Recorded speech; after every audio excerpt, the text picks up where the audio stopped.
It's our big story of the day. The Texas Education Agency announcing today it's taking over the Houston Independent School District. It's important to frame this the way the law is structured. I'm not the one leading Houston ISD. What we are doing under this intervention is we are choosing 9 individuals who are Houstonians who will become the Board of Managers, and they will assume all the powers and duties of the elected school board. That was TEA Commissioner Mike Morath explaining what will happen to the current HISD school board.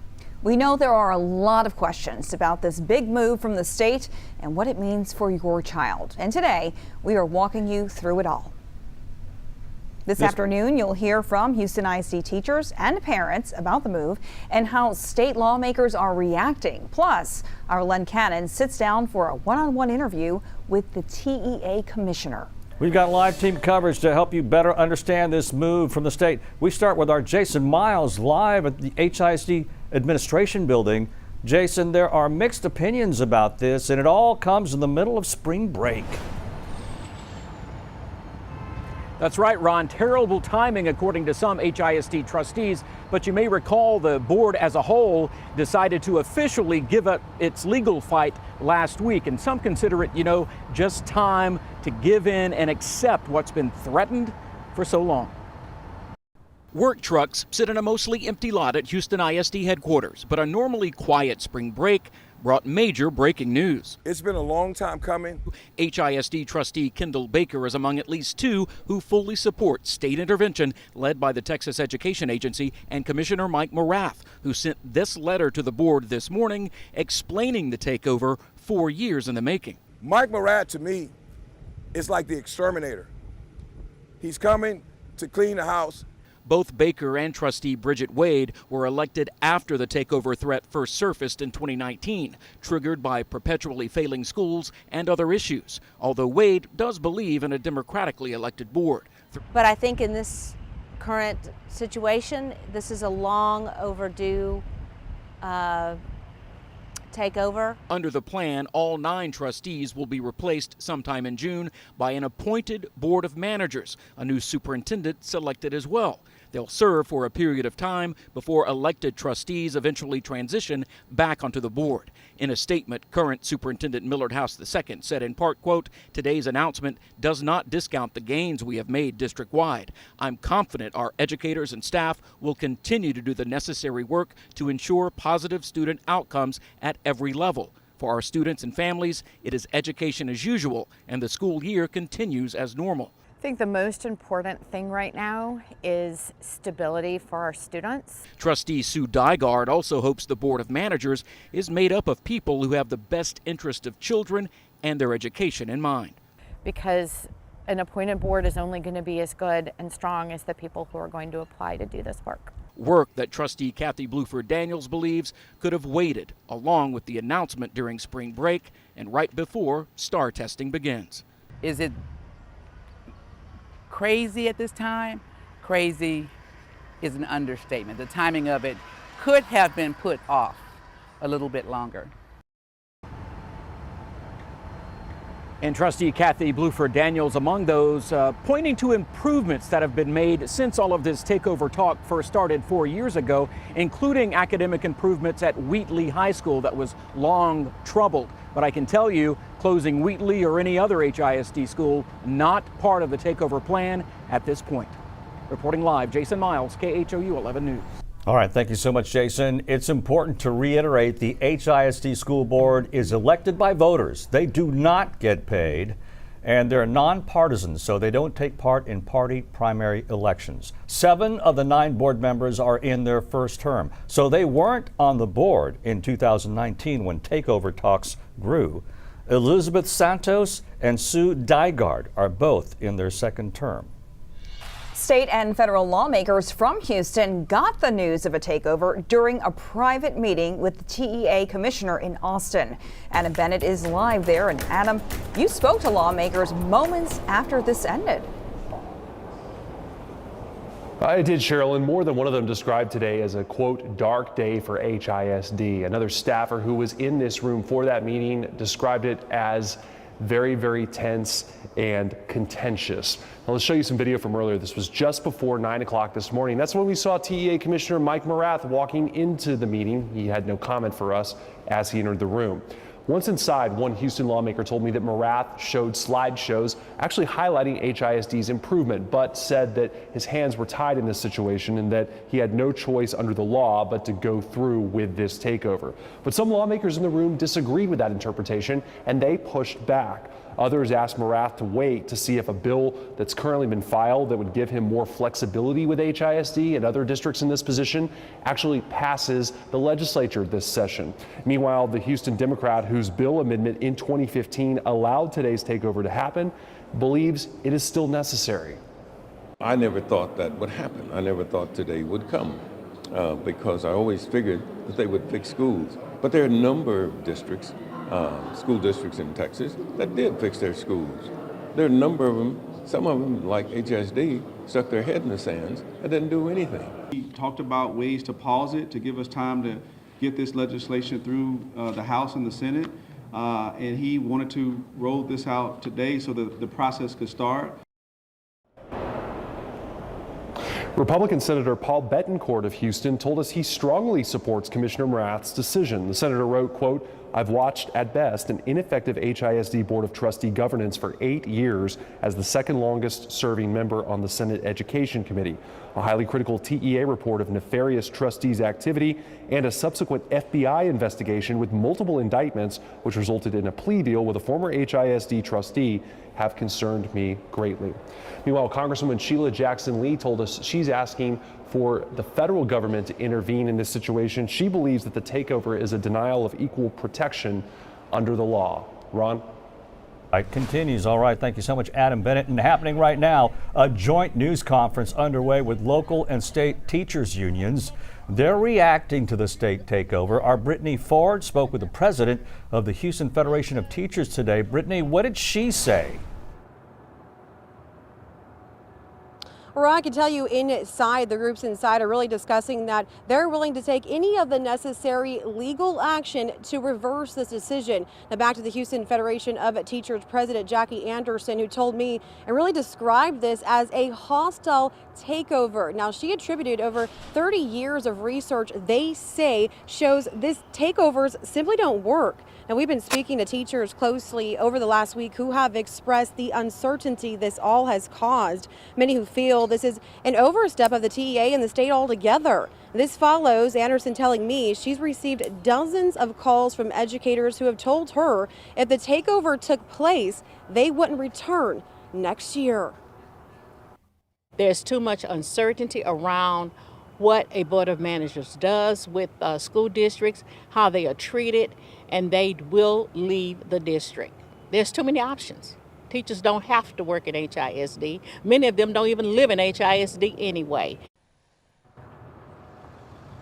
The TEA's Board of Managers is expected to take over in June. Anderson says teachers will have had signed their contracts for next year to stay with HISD by that time. Now, she stressed those who may have already signed have until July to change their minds. But really the big concern here is this contributing to the already shortage of teachers HISD is facing. Again, an issue will continue to follow here today. But again, we're live in Southeast Houston. Brittany Ford, KHOU 11 News. All right, thank you so much, Brittany. Now, KHOU 11 News reached out to Governor Greg Abbott to get his statements on the takeover of the state's largest district. His office says they're not able to do an interview right now, but they'll let us know if that changes. By the way, Governor Abbott appointed TEA Commissioner Mike Morath. Obviously, this is something we're staying on top of, and it's a lot to understand. We'll have a closer look at what happens next just ahead, and you can look at a timeline of how HISD got to this takeover right now on our website, khou.com. All right, the other big story, March Madness, which is in full swing, and KHOU 11 is your home for Final Four. Tonight, Texas Southern will get its chance to reach the field of 64 when they face Fairleigh Dickinson in the first four. And that game is in Dayton, Ohio, with tip-off this afternoon at 5:40. Doors are about to open soon for the watch party that we're hosting at Avenida Houston. Our Maria Aguilera is there. Hey, Maria. Hey, Cheryl, Ron, this is just the beginning of March Madness. They are all ready to go and set up here in front of the George R. Brown Convention Center. I know you can hear the music here. Some people are already starting to show up for that TSU watch party happening tonight. Now, this is just one of several possible watch parties that are happening, that could happen this week at the same location, which is really going to be the focal point for many of the Final Four events coming to Houston in just a couple weeks. Right now, it's still early. Like you mentioned, tip-off is at 5:40 p.m. So, of course, more people are going to start showing up, and we'll stick around here as well. But for now, I'm going to toss it back to you in the studio.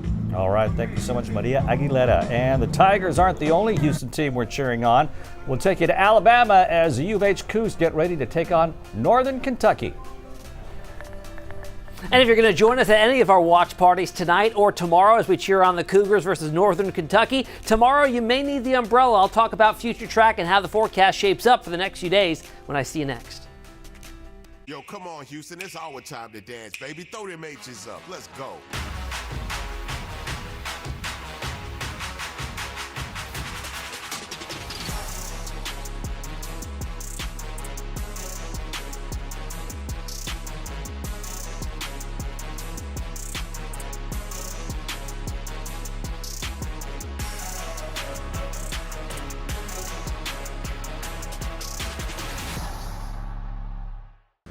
Shop Katie Furniture and never pay retail again. During the Rooms to Go Patio Anniversary Sale, you've got it made in the shade. The free umbrella offer is back. Shop outdoor dining sets and get a free umbrella. Shop outdoor seating and the umbrella is free. From the pool to the patio, bring home great styles at great prices and a free umbrella. With a giant inventory of patio furniture in stock, we can deliver fast. So don't wait. Shop this incredible selection today and get a free umbrella during the Rooms to Go Patio Anniversary Sale. If you've never watched Survivor, Oh my God. we dare you. I dare you. Lose control. It will change your life. I'm so scared. Give us just one episode. This is like the ultimate test. I like being sneaky. We think you'll be hooked. I dare you. I can't wait to tell everyone. Oh, my God. Survivor, new tonight on CBS and streaming on Paramount+. 45 years of God's Word, truth, wisdom. If God is not in absolute control of all things, who is? Your trusted source for biblical teaching. In Touch Plus, streaming free on Local Now. Whether you're signing up for Medicare for the first time or looking for a plan that provides the coverage, benefits, and savings you really need, I've got exciting news for you. Kelsey Care Advantage is the local plan that gives you more. While original Medicare covers hospital and medical insurance, Kelsey Care Advantage covers prescription drugs, comprehensive dental, vision and hearing, over-the-counter allowances, worldwide emergency care, and much more. All at no additional cost. Speaking of costs, how about zero cost for monthly premiums, primary care copays, and drug deductibles? Best of all, you can see any doctor even out of our network. No wonder we're ranked Texas' best Medicare Advantage plan. Get more without paying more.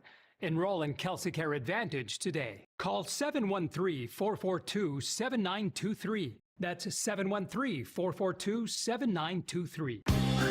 At EverDrive.com, you can buy pre-owned vehicles 100% online and get peace of mind up front and behind the wheel with the EverCheck 175-point vehicle inspection. Because it may be pre-owned, but it's new to you. And back to our coverage of the state takeover of Houston ISD. Our Len Cannon joins us now. Yeah, Len, you traveled to Austin to interview the man behind the takeover, TA Commissioner Morath. Yeah, we talked for about 30 minutes in Austin yesterday, guys. The timeline for the takeover is one of the things we discussed. And most importantly, what will happen to the school at the center of all this, Wheatley High School. The Texas Education Agency has taken over 7 school districts in the last 20 years, but none as big as HISD. You have a lot of good people that have run for office in Houston that have been on the board, but the board as a governing body has not consistently prioritized the needs of children. If it did, then you wouldn't see a decade or more of low achievement at some campuses that has been allowed. A stinging rebuke from TEA Commissioner Mike Morath announcing today that Superintendent Millard House II will be replaced and the school board will be taken over by a board of managers. Those board of managers and a new superintendent will be appointed by the commissioner. They'll be in place by sometime in June.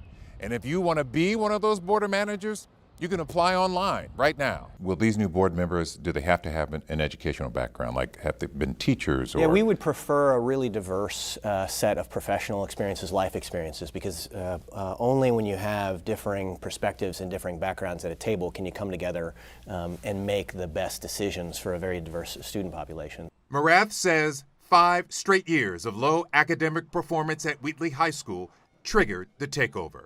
Is it fair to take over a district of 274 schools based on the failure of one school? This is a great question of public policy, and this is, I think, when you look at why the legislature adopted this law in the first place, it, I think, gets to these basic ideals and principles about how education is supposed to work. What if education works for some but not all? Is that acceptable? If Wheatley has been the problem, what are you going to do to fix Wheatley? This is ultimately about the structure of supports provided by the district to Wheatley, to the schools that feed into Wheatley. We want to make sure that the kids at Wheatley High School are given the best resources possible. I mean, kids at Wheatley should have access to AP classes and computer science and to one-act play and to debate and all of the things, the enriching things that make school great for so many of our kids. Morath also says there are no plans to close any schools, but it remains to be seen if any teachers will be let go. Is it possible, Mike, that a board of managers will come in and decide X number of teachers need to go? That's their call, not your call. That's correct. And you can hypothesize just about any future, because an elected board of trustees is where the buck stops under state law. An appointed board of managers has the exact same authority as an elected board of trustees. And so the individual decisions that they make from time to time, I can't speak to. And in fact, I'm relatively confident from time to time they'll make decisions that I disagree with. Len, did the commissioner indicate how long this takeover will last? Yeah, that's the $2 million question, Cheryl and Ron. Here's the deal. So typically it can take from anywhere from 2 to 6 years. That's based on previous takeovers. I know you've done a story about that. Yes. They've never had one, as we mentioned, a district this size. So we'll have to see. And coming up at 5 o'clock, we'll look at the criteria that the district will have to meet in order to get out of this takeover. The sooner they do that, the sooner they can get out of the takeover. All right. Thank you so much, Len. Thanks, Len.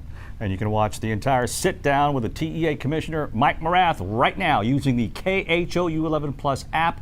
It's free to download on Roku and Fire TV. All right.